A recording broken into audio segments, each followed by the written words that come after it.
Hi everybody, it's Brian for GadgetUnit.com, and it's time for episode 46 of my question and answer series. So going to the bottom, it doesn't look like we have very many questions this week, so this should be a short video. Starting with FRXKRO2, do you use Spotify? No, I do not. I always hear of Spotify, but I've never looked into what it actually is. When I listen to my music, I like having all of my files stored locally on my device, so I could skip to them whenever I want without any buffering or anything like that.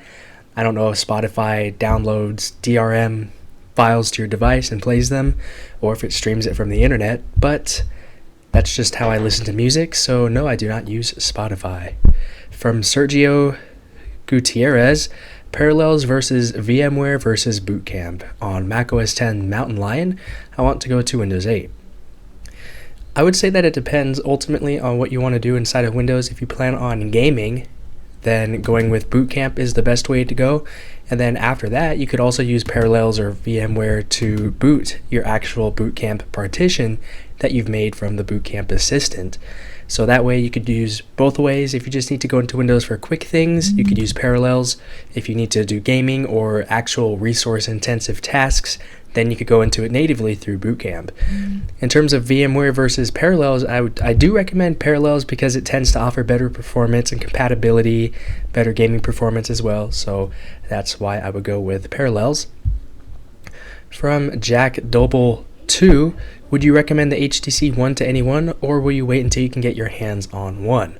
I definitely need to get my hands on one and actually use it for at least a week before I could actually give a recommendation, but the only thing that I'm worrying about is that the camera, because they call it the ultra pixel camera, but it's actually just 4 megapixels. So when I tend to take photos, I like to be able to double tap to zoom into the photo and actually see some of the detail in the surrounding images.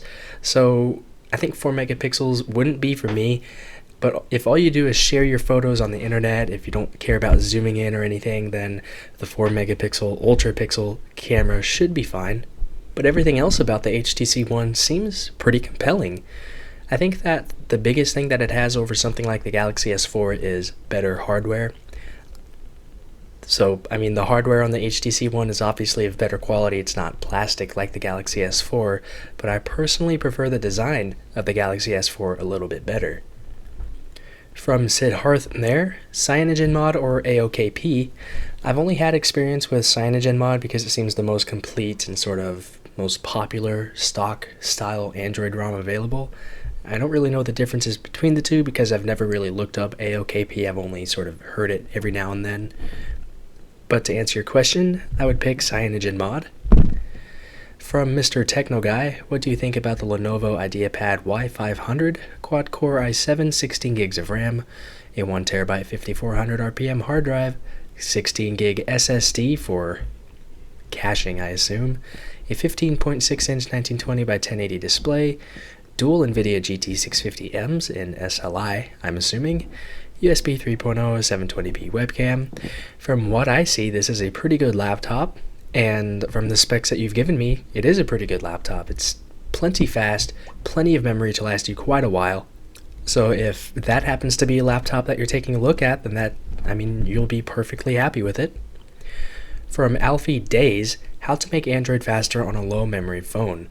Well, if you can root it, then you could use that to remove the unwanted applications and background processes that might be happening on your device, or you can install an entirely new ROM, one that might be actually a little more lightweight on the hardware. So those are a couple of things that you can try. Also from the same person, what do you think of YouTubers like Smosh and Shane Dawson? I've never heard of Smosh. I've heard of Shane Dawson before, but I don't exactly know what types of videos he makes. I don't really pay attention to large YouTubers too much. Lastly, from the same person, what are 5 facts about you that we don't know that you would be willing to tell us?